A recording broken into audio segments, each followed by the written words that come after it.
Hello, we are live. I am Dane. This is Forced Adversity, and I am here with the one and only Mark Brooks, cover artist for Marvel Comics. As you know, he's had other projects for DC in the past as well. But yeah, how's it going, man? Good. How are you, Dane? Great, great, doing really well. Super honored to have you on. Honestly, huge fan. It's kind of surreal to be honest, just because I've got your work all over and autographs on it and everything, and yeah, so it's pretty cool. I appreciate you taking the time. What kind of projects are you on right now? Oh gosh. Well, I'm doing a few different things with Marvel right now, but they're all nothing I can really talk about yet because nothing's been announced. Um, but I think I mentioned on Twitter the other day. Normally Marvel gets me to do these giant spreads with 20 plus characters on them, and Yeah. I'm doing like three of them at one time right now. So Oh wow. yeah, I'm a little busy. What is the what is like the turnaround on just like one of those types of projects? How long does it take you to from start to finish? I've gotten faster. I was slower in the beginning. The HOX piece I did took me a solid month. But then the Inferno piece that I think just came out, the big promo image, I think issue one came out a few weeks ago. Yeah. That one only took I say only, but I think it took almost 2 weeks, but a week and a half, 2 weeks. So I cut my time in half. I've gotten faster at it. Well, I mean, I can see why like the House of X, Powers of X One Man is definitely one of my favorite pieces of yours. It's just so detailed and intricate. It's beautiful. It honestly Oh, is. thanks, man. And that's one of the ones that I actually have right here. I've got both covers signed by you. Just love it. Love that shit. And I love the book as well, the content of the book, but the covers just are like cherry on top. So Oh, thanks, man. Yeah, Pepe Larraz, the artist, I think is probably one of the best new talents working in comics right now. He's definitely. stunning how good he is. Like I always say when someone's really good, I always say they're knuckle bitingly good. Like you see their artwork, you're just like, oh, Why can't I be that good kind of thing? right. Yep. That's how it is. Yeah. As a matter of fact, you mentioned before we got on here, you mentioned my Tool hoodie that I'm wearing. How did that come about? Where I know that Addie has done work with Tool in the past. So Mhm. is that how you got into it?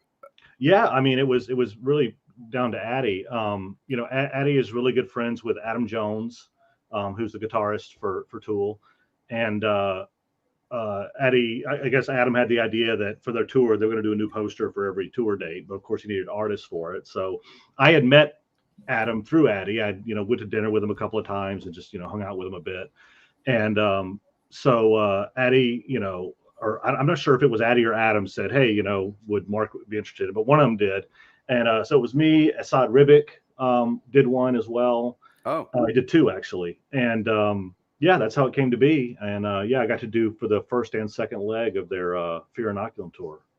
that's amazing, man. Yeah, I remember we went and saw them in Salt Lake right after that album came out, and Mm-hmm. we kind of, I guess we expected some Addy work there, but then we're like looking at the merch, and I was like, that's Mark Brooks shit right there, dude. And Oh, that's cool. me and my friend got like 5 of the same shirt and hoodie and stuff. She was like, I know we're never going to be able to buy these again, so like I'm just gonna get several of them now. I did the same thing. I love like I saw them twice. I saw them in Atlanta 2 times, and yeah, both times I go and I just load up on Tool merch because, like you said, I don't know when I'll be another chance to get them. You can look on eBay and find some of that stuff, but yeah, it's pretty pricey on the secondhand market for sure. It really is. It really is. But now they've gotten better now because they have their the Tool store on their website is loaded down with stuff. I don't know if you checked it out recently. I haven't, no.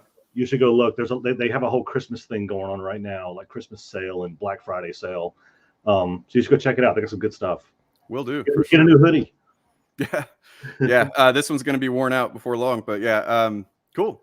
So yeah, I was pretty surprised and honestly kind of flattered that you were interested in the content I was making. I was telling you I don't normally try to reach out to creators who are of any prominence, because I don't want to drag anybody into the drama that I dive right into on a regular basis.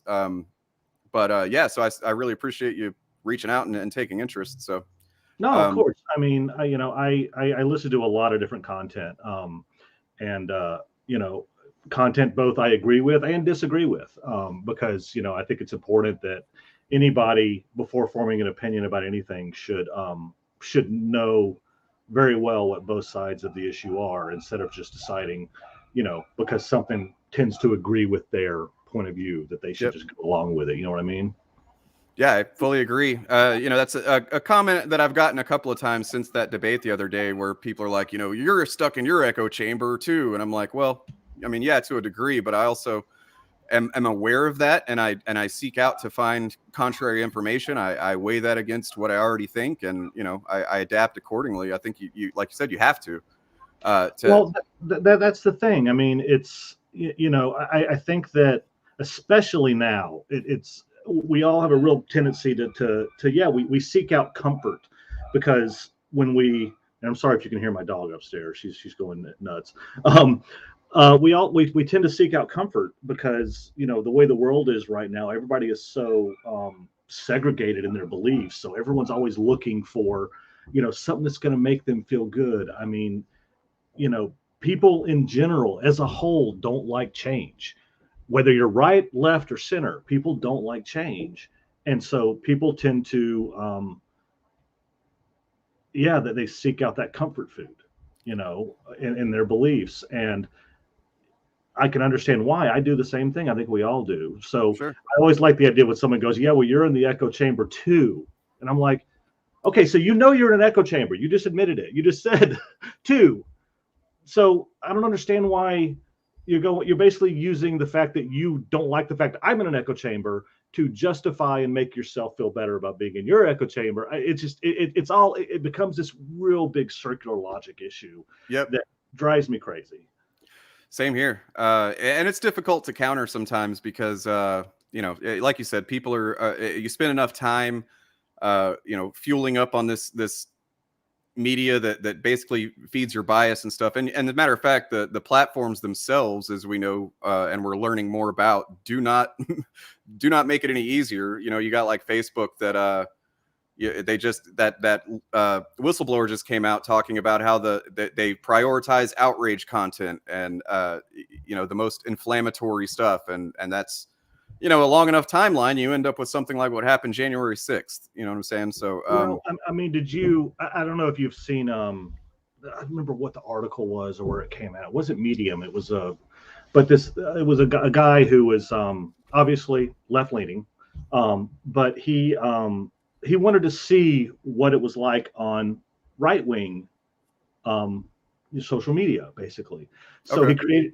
he created a new account, and he immediately went and he created new accounts on YouTube and Twitter and Facebook, and then he went and subscribed to only right leaning people, and he tried to stick with moderately right isn't the word, but how about normal right?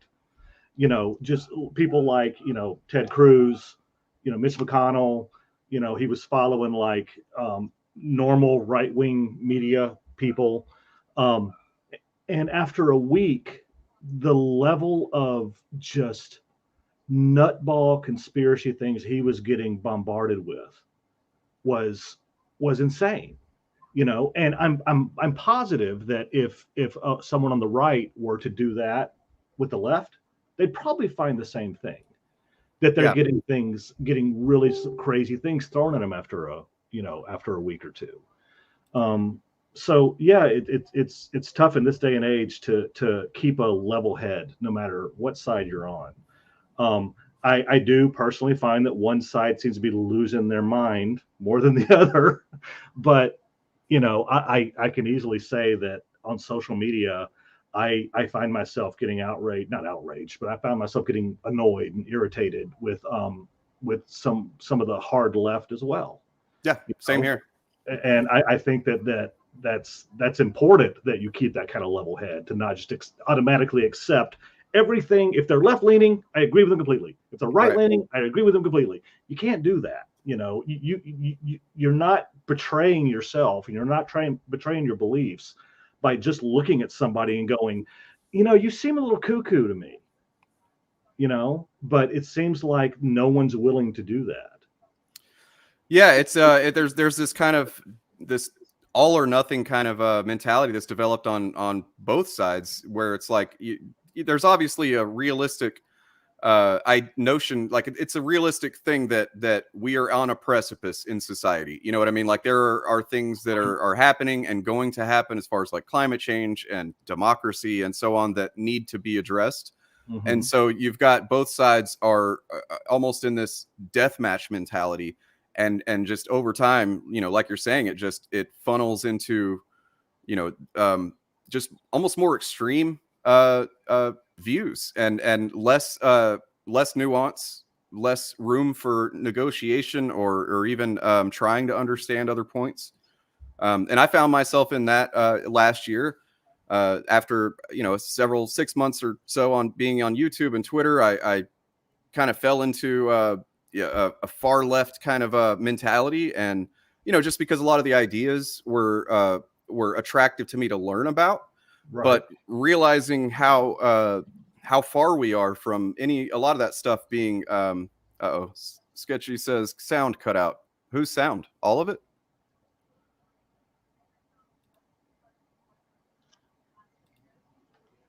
Was it my sound, his sound, the whole video? Yeah, I see that now.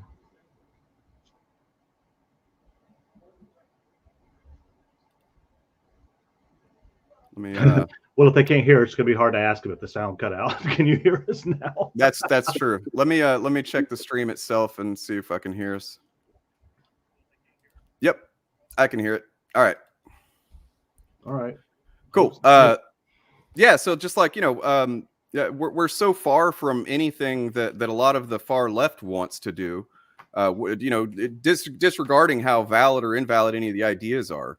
We're so far from it, and we're much closer to what the far right wants to happen, in my view. You know, I agree, and I think the reason is that I still lean pretty decently far left, is because in the end you have to look at the two arguments the two sides are making, and you have to mentally take it to the nth degree, take it to what they ultimately want.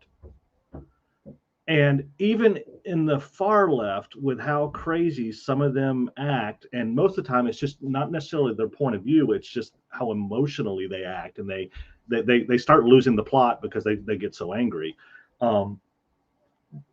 Ultimately, if the left gets everything they want, we all have universal health care and everybody has equal rights, and you know, and if the far right ultimately gets what they want, we have a ethno state that's led by a authoritarian. I mean, I don't. So while yes, I do mute and block plenty of far left people because they, like I said, they just get really annoying. You know, ultimately, if they do get what they want, is it that terrible? I mean, right? Yeah, I mean, well, yeah, I agree. I think there's a lot of groundwork to lay, though, as far as like cultural views. You know, basically, I see it as like we have this society that still mostly runs on kind of social Darwinism, and you know, we need to move past that. We need to get to a point where, you know, compassion and you know, collective action and, you know, community building are a thing again. We've become so isolated and insular, you know, especially with the internet, and then now the pandemic makes it 10 times worse and stuff, that, you know, it's like we don't know how to take care of one another a lot. But I don't know if it's isolation as much as it is selfishness, because I think that in this country, you can only be told you're special so many times before you start believing it. And our country is so focused on we're special. We're the most special country in the world. Even your sound is cutting out. We don't rank the best country in the world in just about anything, but we keep. Sorry, Mark. You're yeah. I think that's better. Just every once in a while, your audio was kind of cutting. So. All right. You hear me now? Yep. Okay. Yep. Sorry, I'm down in my studio, which is in the basement of my house, so my internet's not. It's decent, but it cuts out sometimes. But yeah, I was just saying that this idea that we're the best and we're so special, I think that people start believing it. And when they do, they lose track of what makes us special, which to me is the fact that we are all so different. But our country was built, unlike so many other countries, on empathy and on immigration and on welcoming people and being, the hosts to the world kind of thing. That I think so many people are forgotten, and that's why the one thing that bothers me on the right more than anything else is the vilification of anybody that doesn't agree with them. Now, I'm not saying people on the left don't vilify people on the right. I absolutely know that happens. Um, but anytime someone gets angry about someone on the right, it's normally someone on the far right. It normally has to do with legitimate racism, legitimate sexism, legitimate xenophobia, legitimate bigotry. Whereas we are almost treated on the left, they're dehumanizing us. And I may see someone on the far left call someone on the far right racist or something like that, but there's never a dehumanization of it. It's, I disagree with your belief and I'm going to label it something. Whereas the right, it's like they're trying to make us subhuman, because when someone is treated subhuman, they're easier to hate because they're not human beings anymore. I hate the Hitler, but it is what Germany did to the Jews, in the 1930s. They literally spent years dehumanizing them, and they did it over and over and over, and they did it so much that the population started believing it. And by the time they went, okay, well, now we're going to start eradicating these people, they were like, well, that's fine, they're not human anyway. Right. And so this idea of they're not even people, and I see it on comic Twitter all the time, coming from right-wing comicscape people, let's face it. Yeah. That there's a dehumanization element to it. And the thing is, I would never dehumanize any of them. I may wholeheartedly, vehemently disagree with them, and I will push back on them hard, but I would never go to the point of saying, you're not a human being. You're not deserving of empathy. You're not deserving of feelings or consideration. You know what I mean? Yeah. And that's what, it's not so much what they believe. It's that scares me, that terrifies me. Because the minute we start dehumanizing each other and treating each other like we're not actual people, fucking trouble.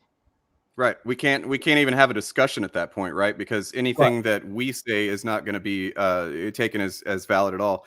And that's, like you were talking about the normalization of Jews equals bad, and I fully agree. It's there's this meme about, oh, everything I don't like is Hitler or whatever, and it's like, no, that's not what it is. It's not just saying that this is the exact same thing as Nazi Germany. It's just that there's a psychocultural element to how these things can play out with this type of propaganda. Well, and, let's also not forget that each side is kind of doing the same thing to each other. Yeah. Because, yes, there was and still is a case of people throw out racists so easily. They throw it out really fast, and there's a lot of legitimate racism out there. But people were using it as a stopgap in a conversation. Like it was really easy for someone to call someone a racist because it stopped being about the discussion at hand, and suddenly it was a way of making someone have to defend themselves, right? And it was so you could sideline a conversation by just calling someone a racist. And it was used too much, and it was also used legitimately a lot as well. But the other side does the same thing, because they do either it's SJWs or something like that. They throw out terms like, all I have to say is, I don't agree with what you just said, and they're like, oh, SJW, and it's like, okay, slow down, calm down. When it's like someone says something, blah blah, I don't agree with you, racist. Okay, whoa, slow down, calm down. Let's you can have a conversation, and you can even go as far as the favorite thing they go to, pedophile. Oh, you're a pedophile. I'm like, what are you talking about? It's the same tactic, even though they're two different things, two different sides. They totally disagree. The tactic is the exact same, and that is to put you on It's the back foot, take us out of the conversation, and make you have to defend yourself.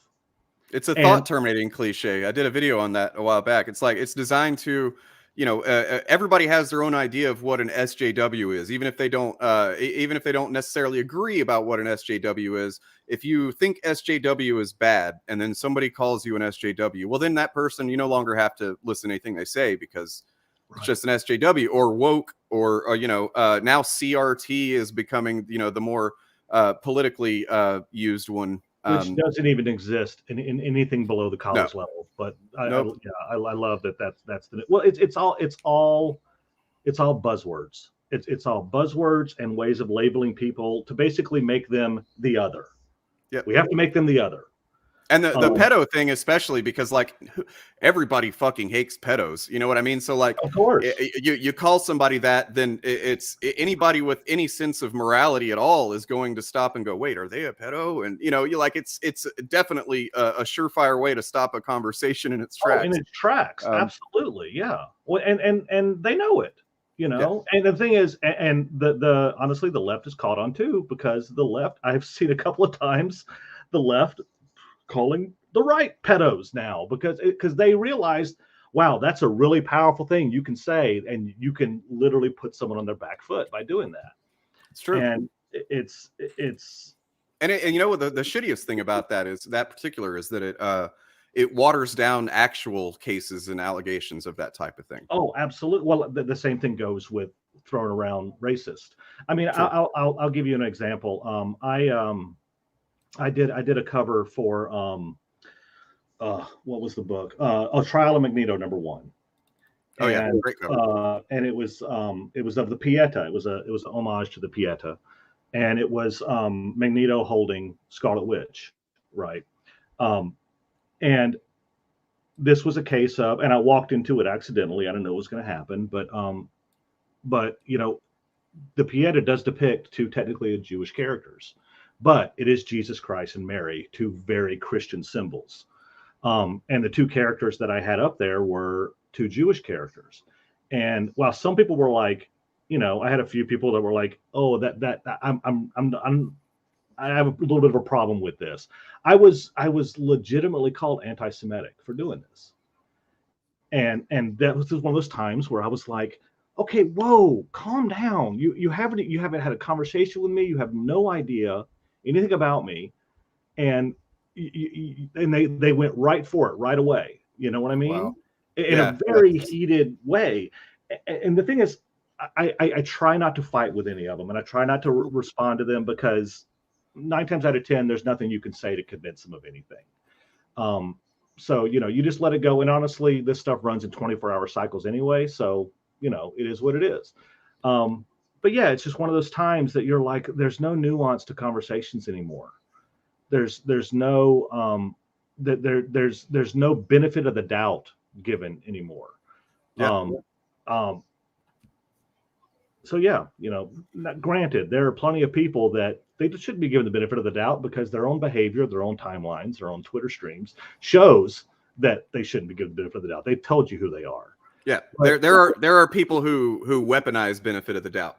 You know what I mean? Like they rely on it in order to continue to, be antisocial and whatnot. Yeah, absolutely. Yeah, I mean that's a beautiful cover, man. I don't know. It's absolutely fantastic, and like it's especially on like Twitter and I imagine Facebook is even worse. Maybe I haven't been on there in a couple of years now, but if you're on Twitter and you're tweeting about politics and social issues, you've probably already got your mind very made up on things.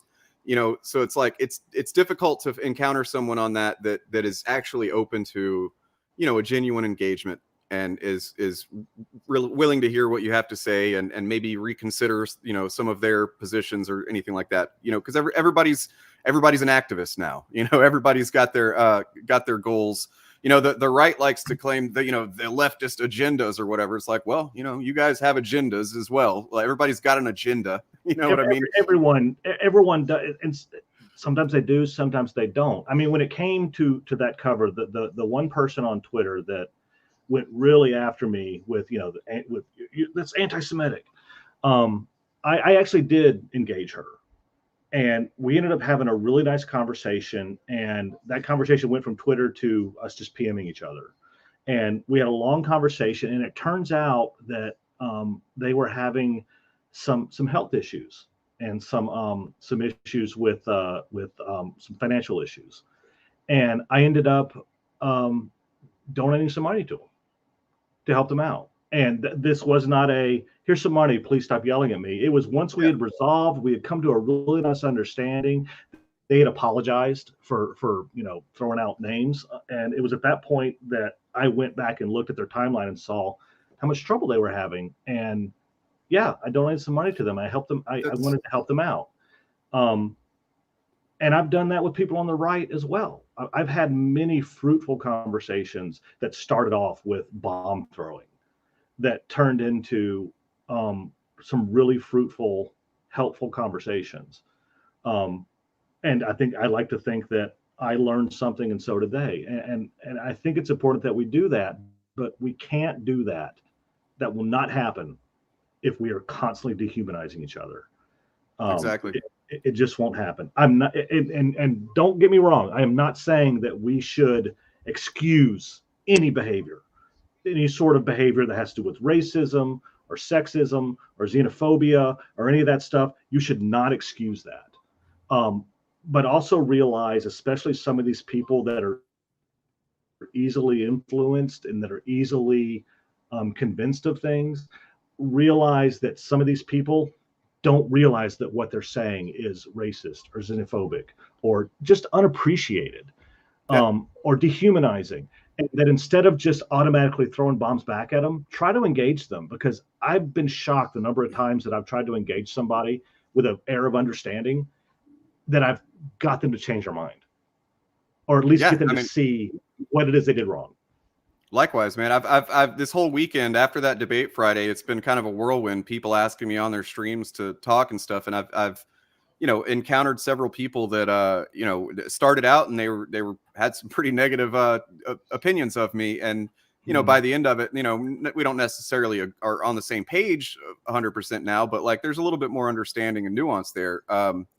And speaking to what you were just saying about that person that was having a hard time, that's something that I think everybody would do well to consider, is that a lot of people are in pain. You know what I mean? There's a lot of trauma. There's a lot of, just like anxiety over what the fuck is even going to happen with our society. You know what I mean? In the near and long term. And that creates, it creates emotional distress that can come out in all kinds of ways, and, like even people on the right, this is something I try to keep in mind. It's difficult because I see some of the worst of, people from Comicsgate and such like that. But even a lot of the worst people, it's on some level, even if I don't agree or I completely condemn everything that they say and do, on some level, it comes from some place of isolation, alienation, a feeling of not being valued or understood, or they feel cast out, and those feelings can be valid, no matter how shitty the person is. I mean, well, no, all of us as human beings our tendency is to project. All of us, right or left, the tendency is to project. And if I'm having, and it could be something simple. If I'm having a bad day and I get on Twitter and something pisses me off, I have much more of a tendency to put something snarky up there towards the person that posted this, whatever. If I'm having a good day, I may look at it and go, screw it. I don't need to mess with this. I'm going to go off and play video games or whatever, So yeah, it could be something as simple as that, but take that and put it on somebody that has a job who has a boss that is just a monster to them, So it's not just them having a bad day. They feel like they're having a bad life at that point. And they can't take it out on the things that's inflicting this bad mood onto them, because they get fired, or maybe it's their family or their spouse or whatever. They can't take it out on them, but they can go on Twitter and blow it out with somebody and feel a little better. It's temporary. It's a short little endorphin hit, but you know, and so yeah, I try to be understanding about that. And it also is why I might tend to be a little more understanding when it comes to people on the left, because if it comes to somebody who is, you know, gay or trans or black, they're living in this, not all of them obviously, but you know, they're living in a society where they are constantly kind of having a bad day. You know, they don't have the benefit of white privilege in this country. Yeah. So yeah, I am going to feel for them a bit more when they get fucking furious, Yeah. or you know, snarky or angry. I'm like, you know, I can't really blame you, you know, because they have to see this stuff every day. Either they're seeing it in the news, it's happening to someone they know, or it's happening to them. Yeah, exactly. You know, I've been me just having one bad day, you know. I've been talking more recently about how, you know, I had a super rocky childhood, man. Just like, you know, wouldn't wish it on an enemy. The kind of things that I grew up in and experiencing and stuff like that. And, you know, I've done a lot of therapy and worked through it. But like, you know, when I stop and think about, but what if I wasn't white? You know, it's fucking scary. Like, I'd probably be dead or in prison. You know what I mean? Just because I had a lot of opportunities despite all of my hardships.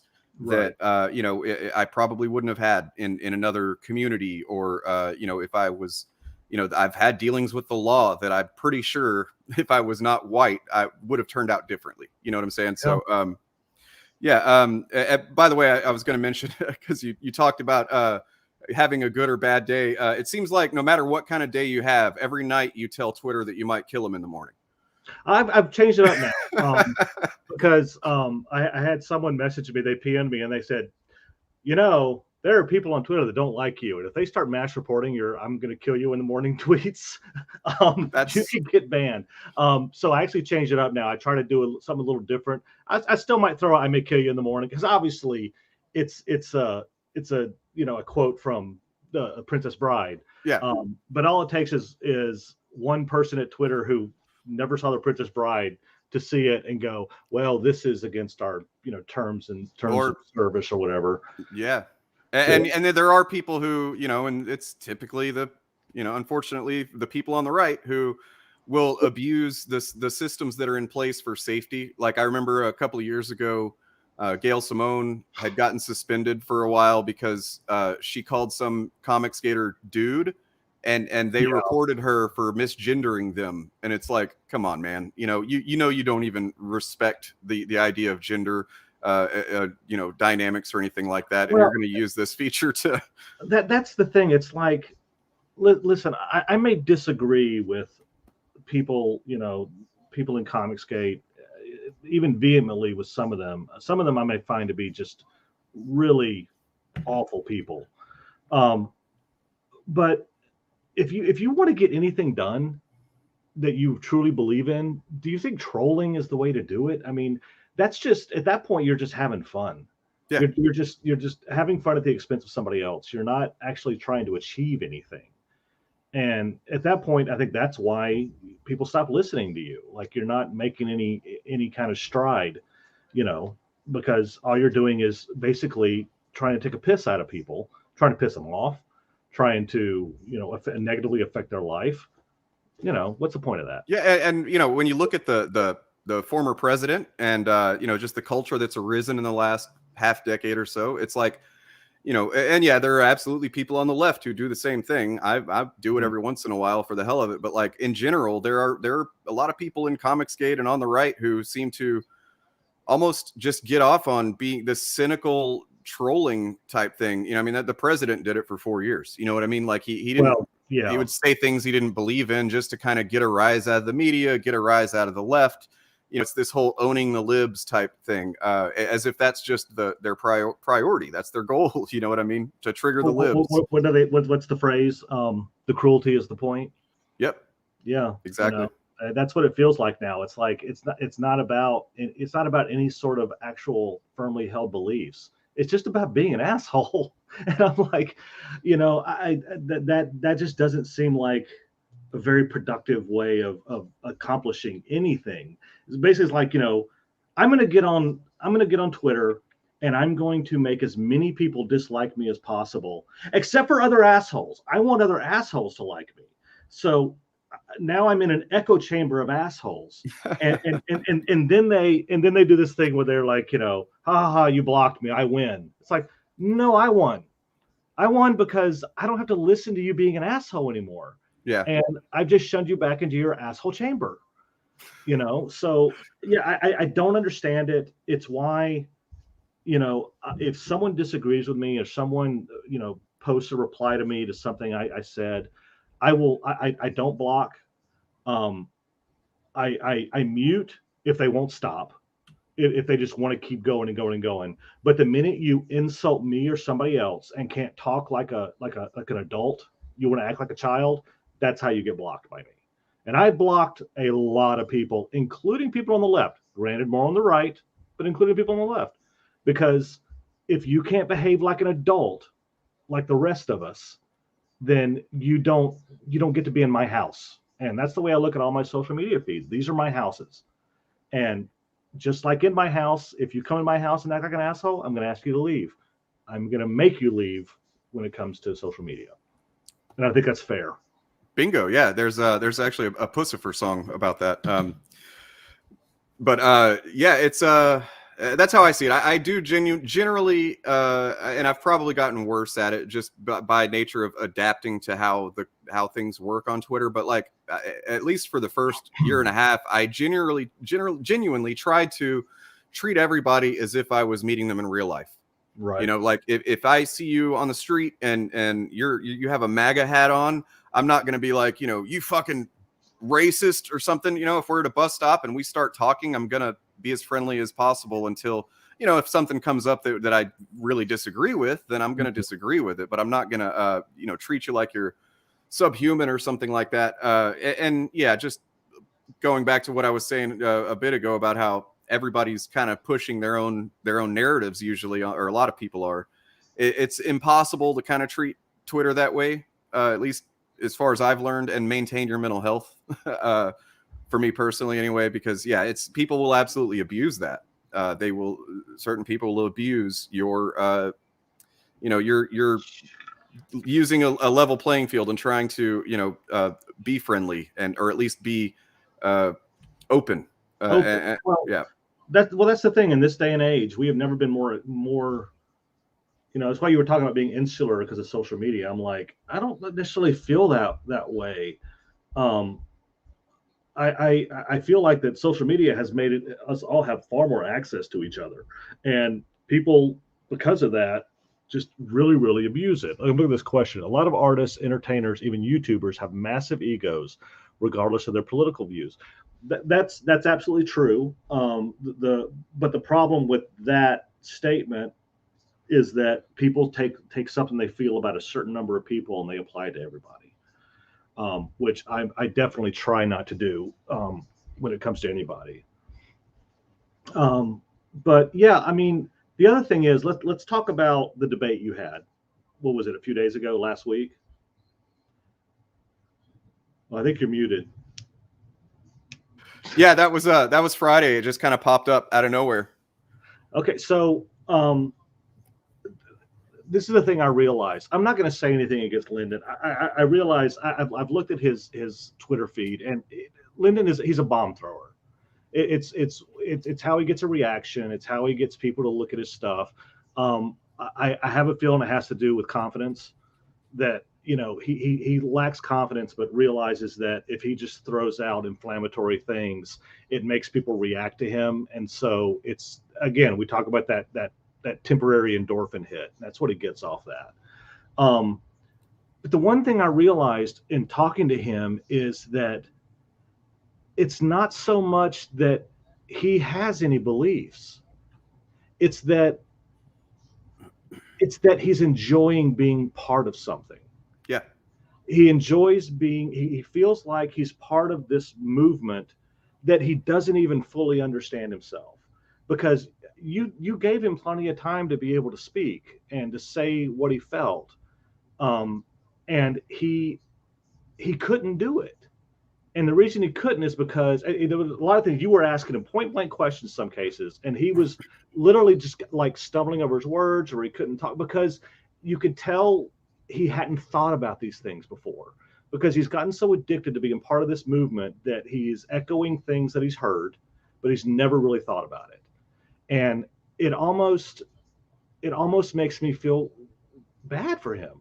Yeah, I mean, I cut the conversation short, honestly, because I genuinely was feeling bad. Like as it went further along, it really just felt like he was out of his element and uncomfortable, and hadn't really considered, like you're saying, any of the supporting structure for any of his points. You know what I mean? And it genuinely seemed like I was causing an existential crisis with him on stream, and I felt bad for it. Yeah, I mean, maybe not to that extent, but I see what you mean. Like, yeah. There were because when I first listened to it, because I obviously all I knew of him was his Twitter feed, which is calling people the R word and just, again, throwing bombs, because that's how he gets off. That's fine. Plenty of people do that. I don't enjoy it. I'm sure a lot of people that stumble upon his feed don't enjoy it. But if that's what makes him happy, cool. Throw bombs. It's immature, but cool. Do it. But yeah, it was just, it made me realize that when I started listening to you talk to him, at first I went in like most people did, which was, oh, please tear this guy a new asshole, But then the more you talk to him and the more he didn't have anything to say, and then other times when he literally conceded things you were saying that I couldn't believe he was conceding, because to me, again, things he probably never thought about. By the end of it, I kind of just wanted to give him a hug. Yeah. And be like, dude, listen, life can be better than this. You have it in you. I can see it. You have it in you to be a better person than this. And I almost wanted to help him, Yeah. Maybe I went too far, but No, I've considered, like would there be any point in me maybe waiting a while and reaching out to him to see if he wanted to have a private conversation or something? And because, yeah, I kind of got that intuitive sense, as well as just that, he doesn't seem like a bad person. Like as I talked to him, I wasn't like, you piece of shit. Like you, I started out like, all right, let's fucking do this, man.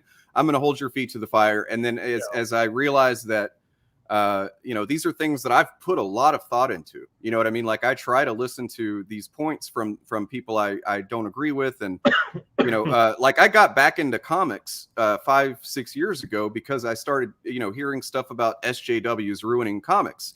And I've been into comics since I was a little kid. So I was like, what? Who are these SJWs ruining my comics? You know what I mean?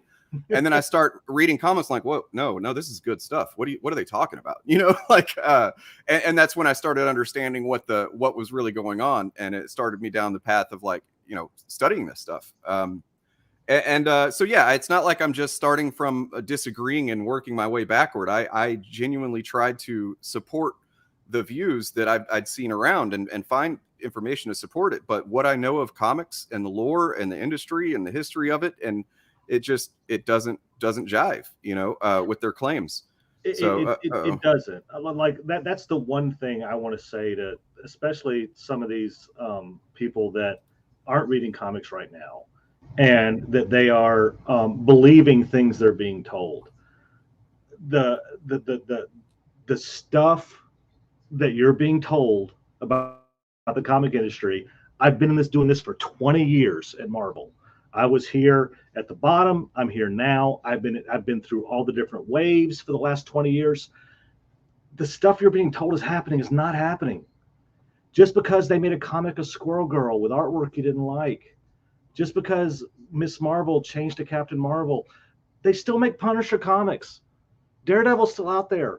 X-Men is still the X-Men. Wolverine is still snitting and clawing everything. I mean, just because they added things to their catalog, the stuff you always like, it's all still there.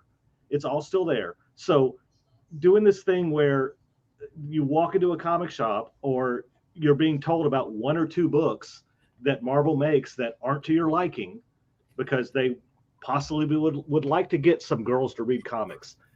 That doesn't mean Marvel's gone SJW. I don't, whatever that means. Right.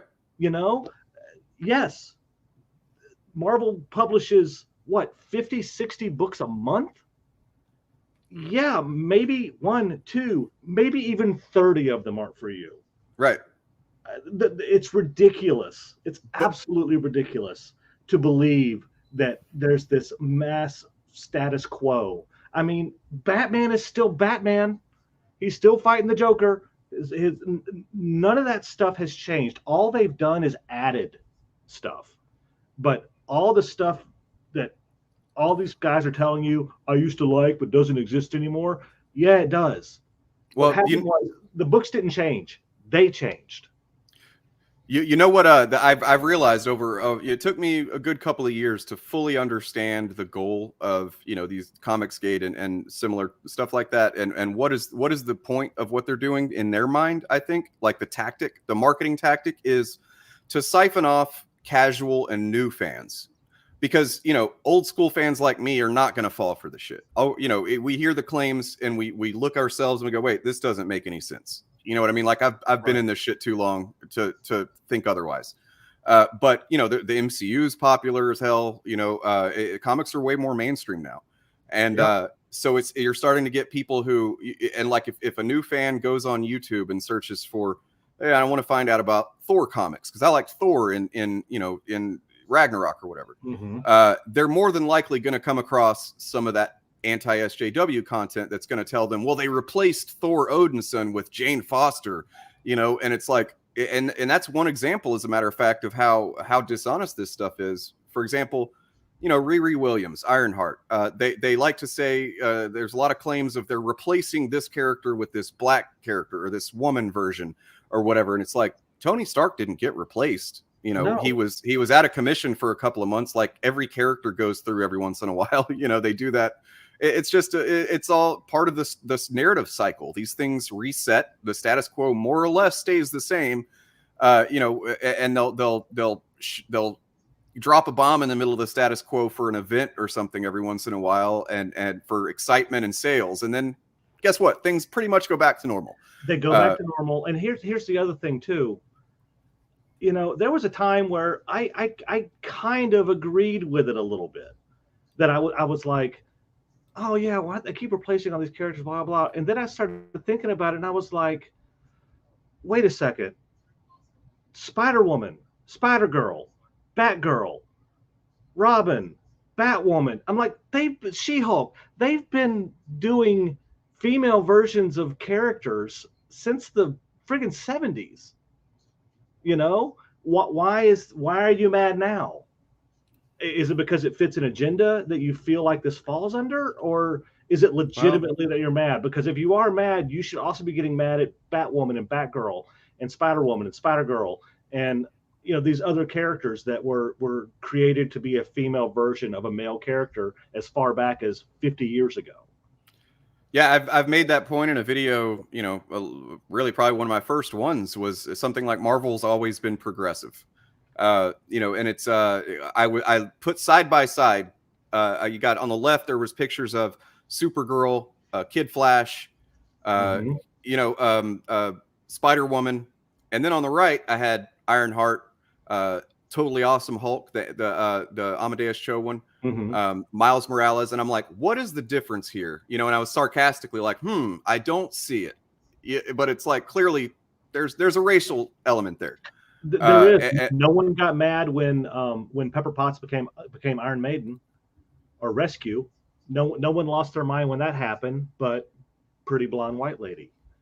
You know, suddenly you make the character, you know, a different race or a different gender, and suddenly there's a problem with it. And it's not so much, I'm not saying that they can't have that opinion, but if they are going to have that opinion, they need to be able to reconcile it with the fact that it didn't bother them when it happened other times, but it bothers you now. You need to be able to reconcile that and explain that, because if you can't, there really is only one explanation for why you have a problem with it. Yep. And you know what? And even if you have a problem with it, and even if even if you flat out say, yeah, I just don't want a black Spider-Man or whatever. Okay, that's your preference, that you want to live in that bias, go for it. But why does that then become, now we have to lie about the industry and say that it's failing despite, year after year sales are rising. Pretty much since the Yeah. inception of Comicsgate. They've been saying the whole time the industry's collapsing, and yet you look at the sales and they're going up. It's become more mainstream. Yeah, the market is shifting away from single issues, and more towards trades and digital and stuff. But that doesn't mean the industry is dying. You know what I mean?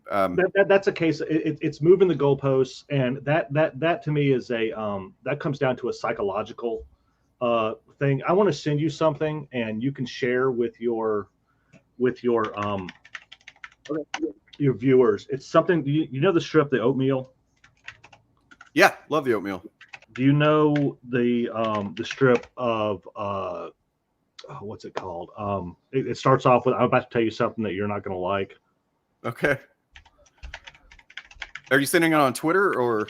I'm gonna put it in the chat. Let Okay. me find it. Oh, you're not going to believe what I'm about to tell you. And as much as I'd love to just read it here to you, I don't know how fun that would be for your watchers.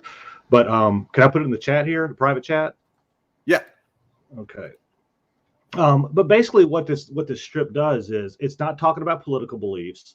It's not talking about any of that stuff. But what it's talking about is that how your brain works psychologically, and how you have things in your brain that you can easily change your mind about, or that don't bother you. Whether you're a morning person or a night owl, whether you're an iPhone or an Android user, whether you're a Coke or Pepsi. I may like Coke, you may like Pepsi. We can still be friends, right? Not a big deal, because it's not a hardcore belief. But then they go on to talk about some other beliefs, like there was a belief that George Washington his teeth were made of wood, right?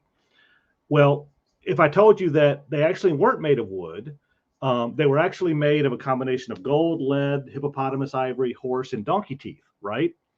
Now I tell you that, and you go, okay, well, I thought they were made of wood because I've always heard that, but that makes sense, not a problem, because it's not that big of a difference between wood and gold, lead, and animal teeth, right?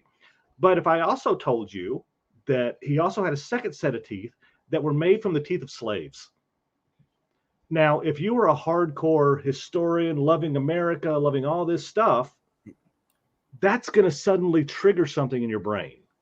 It's going to, even though what I just told you is a fact, it's an absolute fact, that something like that can trigger something in your brain that gives you literally the same part of your brain that puts you in fight or flight mode. And a lot of things you tell people, here it is. Yeah, the whole wooden teeth thing actually was used in the strip. So what we have here is a lot of people that are reacting with their fight or flight in their head. There's a lot of facts like this. Napoleon Bonaparte wasn't actually short. He was actually 5'7". Okay, you can accept that. Thomas Crapper didn't invent the flush toilet, nor did the word crap come out because of his name. All right, I can believe that. Houseflies actually live for about a month, not 24 hours. Humans don't explode in the vacuum of space. Things like that you can go, oh, okay, I didn't know that. Now I know. Yeah. But then other times you're like, okay, there's zero evidence that Jesus Christ was born on December 25th. The Pledge of Allegiance was written by a socialist. Yeah, then certain minds will not want to. They'll reject that for sure. They don't want to accept it. 6 of the 7 justices who voted in favor of Roe versus Wade were Republican appointed. I mean, it's things like that suddenly we're getting into areas where people are hearing things that make them feel uncomfortable. And if you read through the strip some more, it goes in to talk about how the brain works and what it does. And at the end, I know you think at the end, well, here's how to fix it. Here's how to correct yourself. The end basically is, the bad news is I have no way of telling you how to fix this. All I can do is make you aware of it, so that when it does happen, you can accept the information, process it, and then change for the better, which a lot of people aren't willing to do. Yeah. You Yeah, know? it's process and adapt and integrate that information as well. Yeah, without letting it yeah, because one thing I focused on a lot in the last few years is mindfulness and Mhm. mindfulness meditation, you know what I mean? And that helps a fucking lot with because when you encounter information that you're not ready to accept, well, if you're mindful of like, why am I not wanting to accept this information? Why Right. is this why does this, why do I kind of just tense up and does this disturb me to hear this? Mhm. Then you can kind of integrate it a little more and yeah, it's helped me quite a lot. Yeah, I mean, you can accept that maybe the stuff you're being told by nefarious sources could be wrong, you know?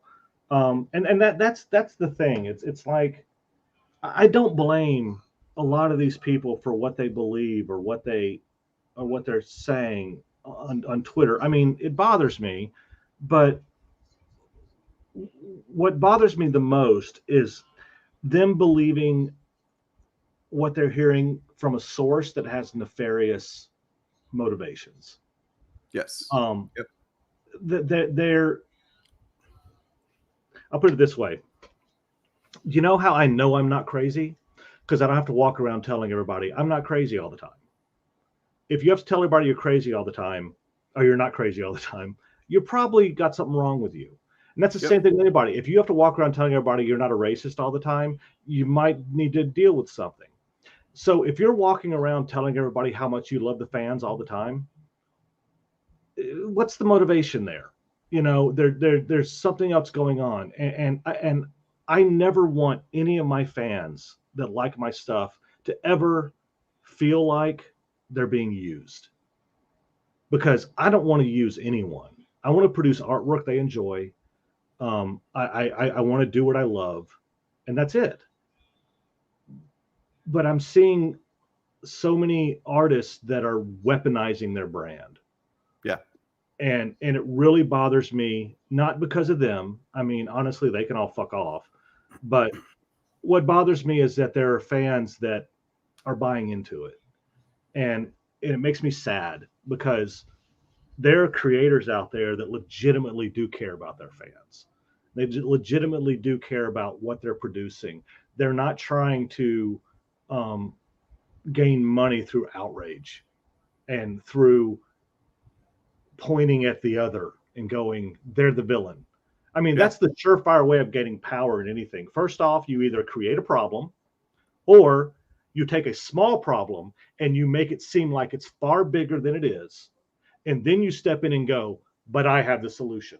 Exactly. Yeah. That's one reason I have a Patreon account, and of course I'm grateful. I've got 14 Patreon supporters, and that's awesome. And I get some super chats and stuff here and there through the chat, but like I very rarely promote that stuff because especially lately, once I realized that a good way to spot someone who's trying to you know grift from you essentially is someone selling you a narrative and then going, but I have the solution, you can buy it from me.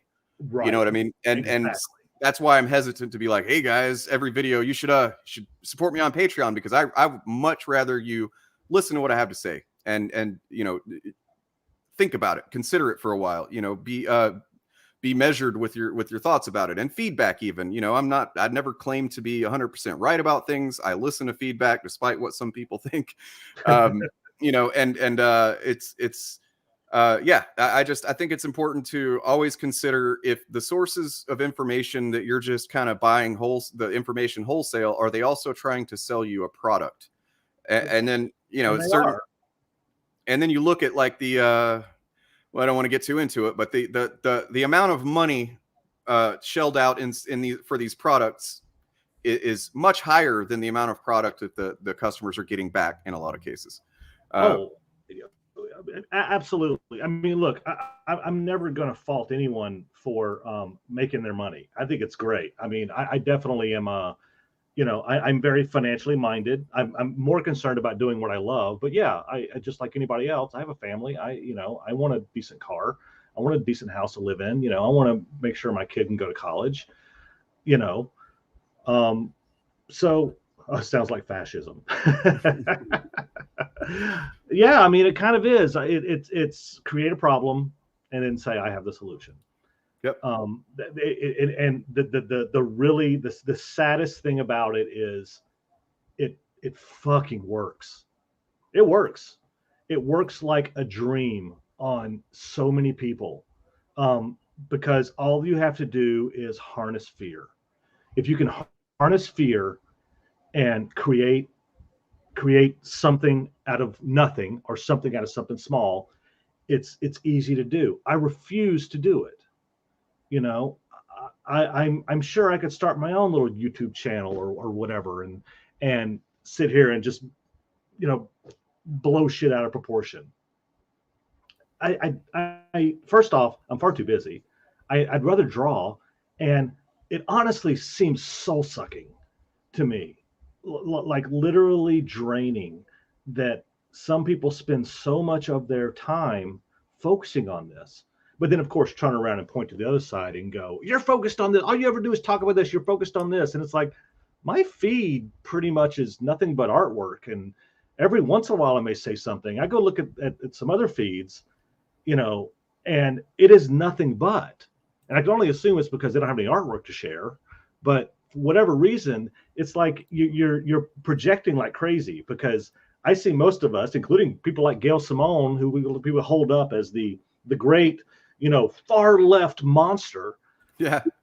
Most of the time she's posted about comics and just, you know, Yep. what's your favorite storyline, and she asks the question of the day and stuff like that, and every once in a while she will, just like the rest of us, you know, post something political or something maybe a little bit, you know, controversial, but, you know, not very often, not as often as they would like to pretend. But on the other side, it is daily, and it is multiple streams of conscious, of conspiracy theories and just crazy shit that's going on apparently in mainstream comics, while the rest of us are just moving on with our jobs, you know. So yeah, it's crazy to me. I'm sorry, I'm Yeah. going a lot on your past your cast here. Sorry about Oh that. no, you know, I was just looking. I was grabbing some more, you know, images of your art to throw up as you talked. I'm happy to hear it, man. You're spot on. There's a big disconnect between what they say happens and what I see happen. Like you said, you know, that's what one reason I kind of, you know, focused on that Linden guy is because they've made such a demon out of Gail Simone of all people that, like, you know, and this lady's just like usually just one of the most purely joyful people on the fucking platform of Twitter is Gail Simone. You know what I mean? Like she's always just looking to create positive engagement and, you know, and have conversations. And that's amazing that she does that.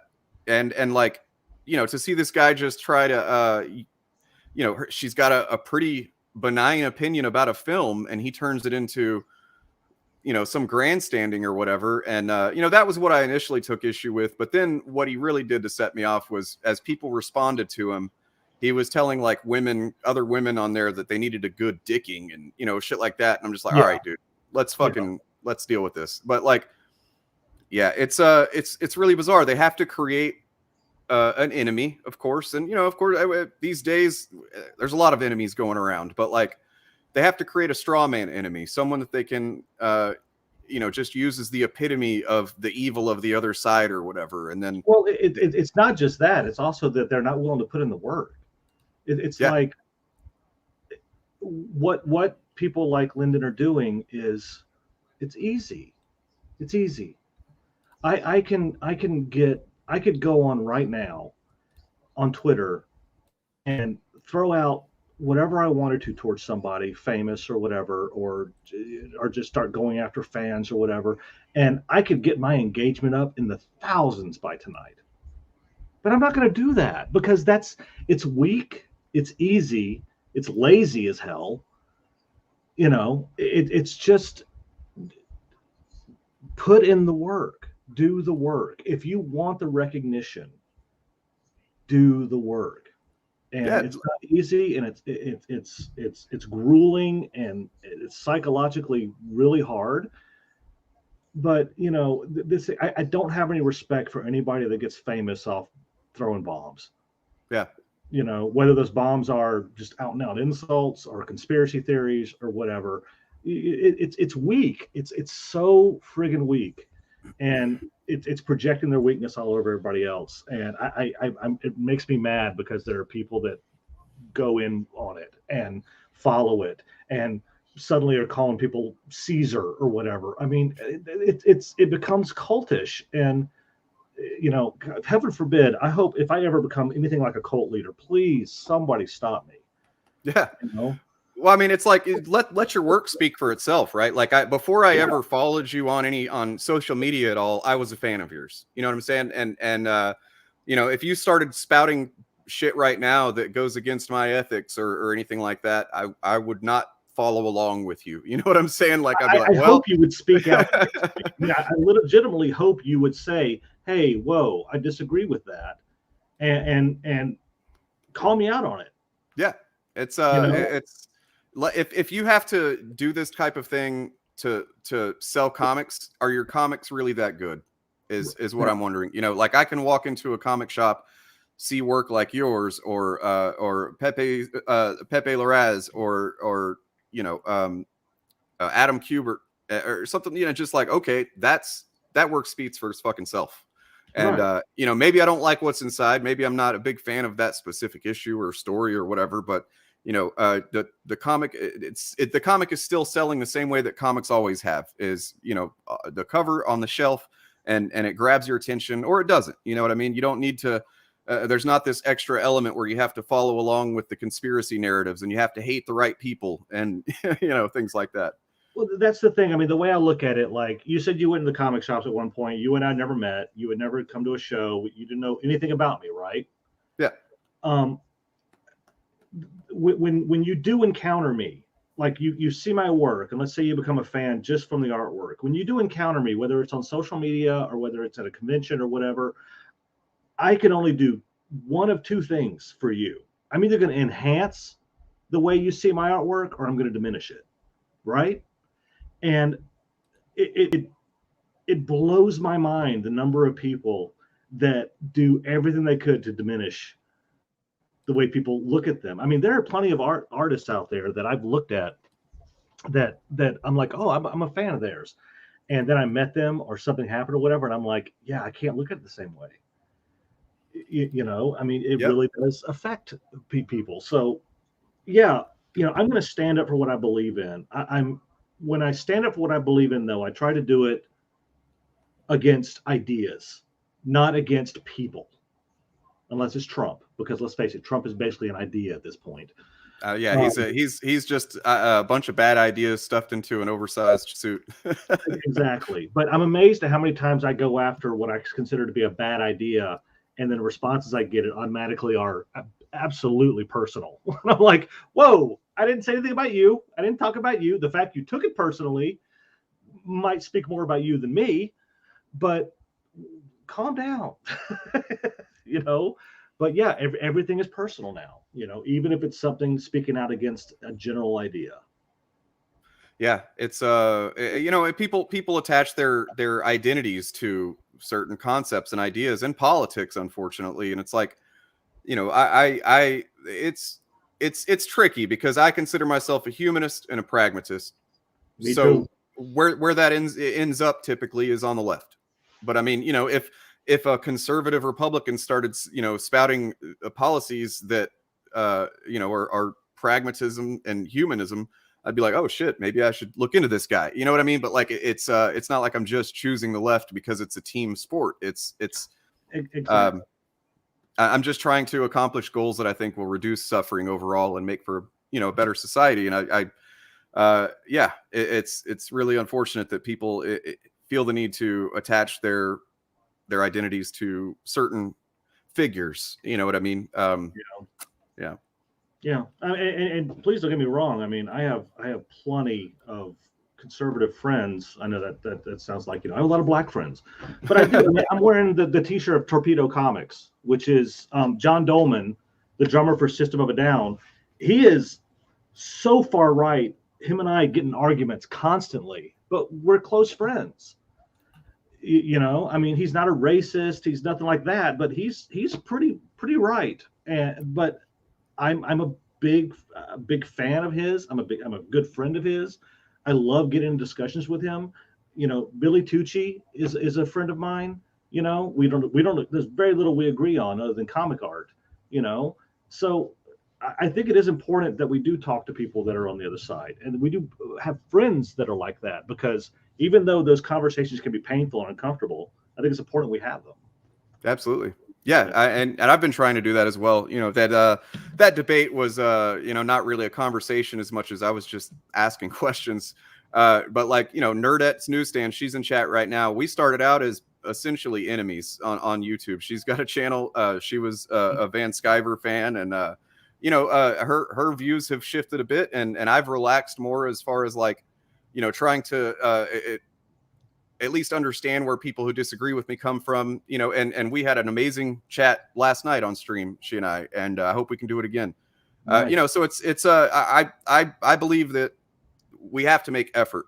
To not make effort and to just dig our heels into the sand and play the team sport game is not going to benefit anybody. Man, I keep getting porn spam. I imagine that's probably somebody that's got some kind of bot and they're using against me. But most likely, yeah. Well, again, just trolling for the sake of trolling. It's like, all right, I guess if you're having fun, but what is the point? It's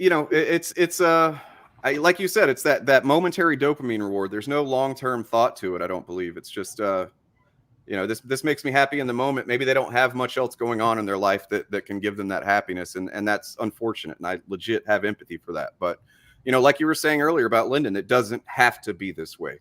This doesn't have to be your life. It's there's opportunities for growth, and there are people who will meet you where you're at and have the compassion and patience for you to grow. It's not easy to find people like that, but they do exist.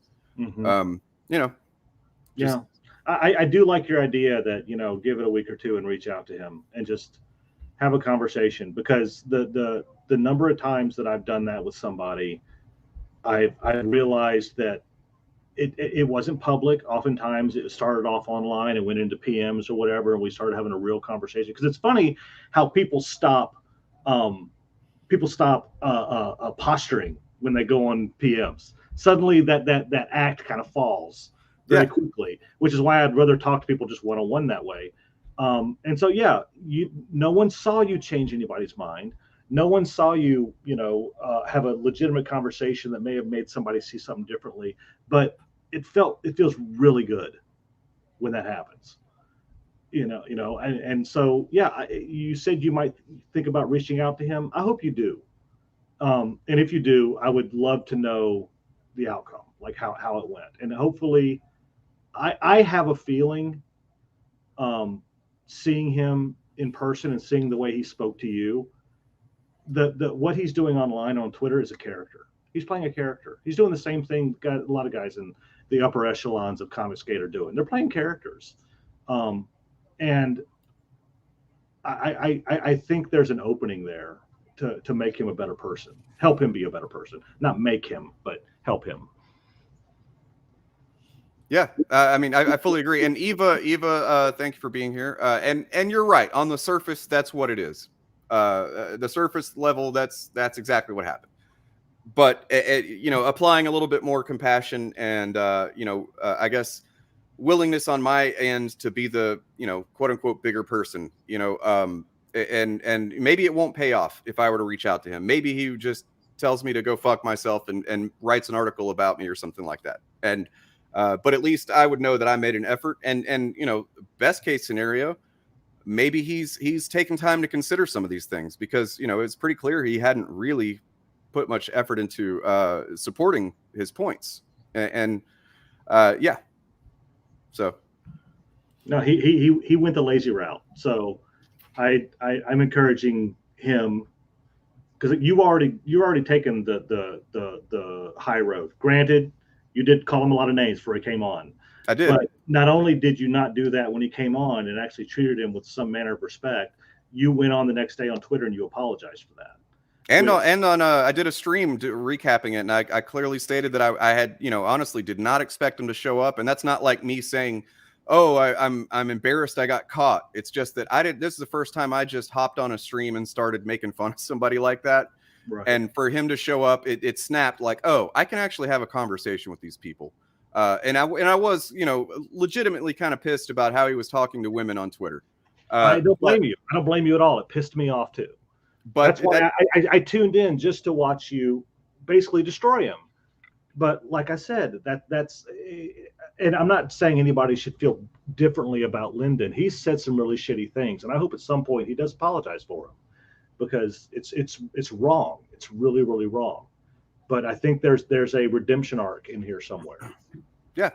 To Lorenzo's point here, this is something that I hear quite often, and I have put a lot of thought into this. So there are comic skaters, and I've come to realize this over 2 years. There are comic skaters who are not openly bigoted. They're not, openly antagonistic. And I've even talked to some who are like, yeah, I don't really agree with all that hateful stuff, but I like the comics. I like the community. And here's what I say to that. If there's a group that is universally known online for being hateful, whether you think they are or not, I don't care if they agreed with everything that I believe. If everybody else thinks that they're hateful, if they've just got that reputation, I'm not going to associate myself with that group. You know what I mean? It doesn't behoove me to do that. No. It's like, even if the KKK suddenly started, housing the homeless and working for criminal justice to rehabilitate the criminal justice system or whatever, they're still the KKK. They're known for what they're known for. I'm not going to fucking get involved with them. You know what I'm saying? So that's where I come from with it. It's like, if you don't want to be, if you think that Comicsgate has a negative element like that, why do you associate with it? You should just go over here and say, here's my thing that I'm starting, that no, it's not mainstream, but we want to build a healthier version of indie comics kind of thing, and we're not going to do all that hateful stuff. Do that. You know what I mean? I'll go even further. If you only feel like you can sell your book to a group of people because you have aligned yourself with a cult of personality in a pseudo culture war in order to be able to sell your book and make money, you really need to question on how good your book is. Because granted, I work for Marvel, but I've done plenty of indie publication as well, whether it be covers or indie stories. None of them have ever had to rely on a culture war or a cult of personality or to be able to sell their books. They sell their books based on the quality of the book. And if the book has good art and good story, it'll sell. If the book doesn't, it won't. If you're not good at marketing, then the book won't do that well. The excuse of there are plenty of good people in Comicsgate, I don't doubt that at all. I don't doubt that there are plenty of people in there that are like, I don't align myself with any of what they say or believe, and it really bothered me when they said this, but I like the fact they support indie books. There's no end to the number of companies out there supporting indie books. Right. Comicsgate is not your only outlet. I mean, again, it might have more to do with the quality of your book, that Comicsgate was maybe the only one that would take you or something. But again, it's lazy. Do the work. If your book is not good enough to be able to stand on its own, then you need to work harder. You need to practice. You need to go take classes, take writing classes, take art classes, take lessons, ask for advice, go to conventions, talk to artists and writers. Stop taking the easy route. And Comicsgate is just, it's easy. It's easy. And as long as you keep giving them your dollars and your attention, they're going to keep doing it. And it's the dumbing down of this industry. And I hate seeing people on the right or left doing it. There are plenty of right-wing, right-believing conservative artists working in comics right now, working for Marvel and DC. They don't like to talk about it because it kind of negates their point of conservatives can't get jobs. No, assholes can't get jobs. Conservatives, exactly. Plenty of conservatives work in comics. Assholes will eventually lose their jobs. Yeah. But no, plenty of conservatives. Stop letting them tell you that line of garbage. It's garbage. Awesome. I'm glad you said that, man, because it's something that I've looked into a little bit, and it's difficult to pinpoint who might be a conservative if they're not necessarily speaking out very much. You know, so but I had a pretty strong suspicion that that was the case. That nobody's getting their voter registration checked and then like, oh well, he's fired. You know what I mean? So no, I have never in my life ever seen someone lose or get a job because of their political views. I have seen plenty of people lose their job for being an asshole. I have seen that a lot, and every time it's been like, yeah, I could completely see why that happened. I couldn't even imagine ever behaving that way, you know. And again, right and left, not just right-wing people losing their jobs, left-wing people too. Everybody is capable of being an asshole, you know. And yeah, you will lose your gig by being a dick. Yeah, you're representing not only a corporation but a culture and a community, a fandom, right? Like, so if you're gonna shit in the pool, basically, you can expect to get kicked out of the pool. Yeah, I mean, I don't understand why that's so hard to believe. I mean, I understand if somebody, you know what, I keep saying I don't know why it's so hard to believe. Of course, it's easy to believe, because if you side with somebody and you're a fan of theirs, you're pretty much going to believe whatever I tell you, right? So yeah, I can believe why. So you know what, people aren't going to believe me when I tell them that, but it's true. It's just 100% true. It's the oatmeal. It's, you're not going to believe what I'm about to tell you, but it's 100% true. You know. Cool. Well, yeah, I know you said you had limited time, and I think we've stayed a little longer than you needed to. But yeah, so actually, my wife just texted me. She's like, "I need you to come upstairs." I was like, okay. Well, tell her I appreciate the time, and I really do appreciate it, man. And thank you so much. No, absolutely. Thank you for having me on, and good luck with everything. It was a good talk, man. It was awesome. Awesome. Thank you, dude. Have a good evening. All right, man. You do the same. Bye. Bye. All right. That was cool. How's everybody doing?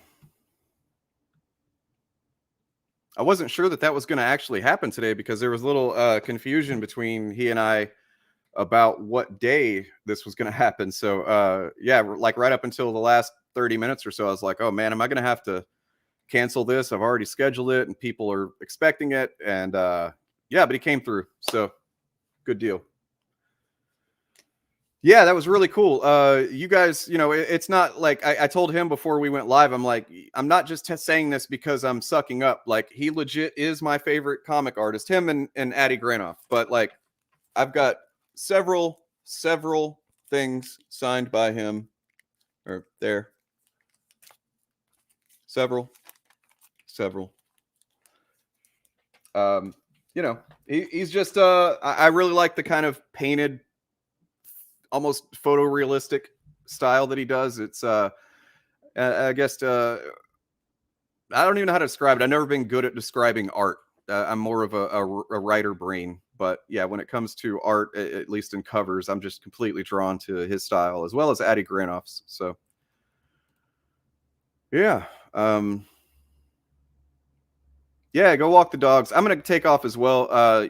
Yeah, I don't want to spend too much time on here because I really need a break. I did a lot of streaming this over the weekend, and you know, my social brain's kind of burned out. But yeah, that was an extra special moment for me, and I'm really appreciative that he took the time and was willing to come on.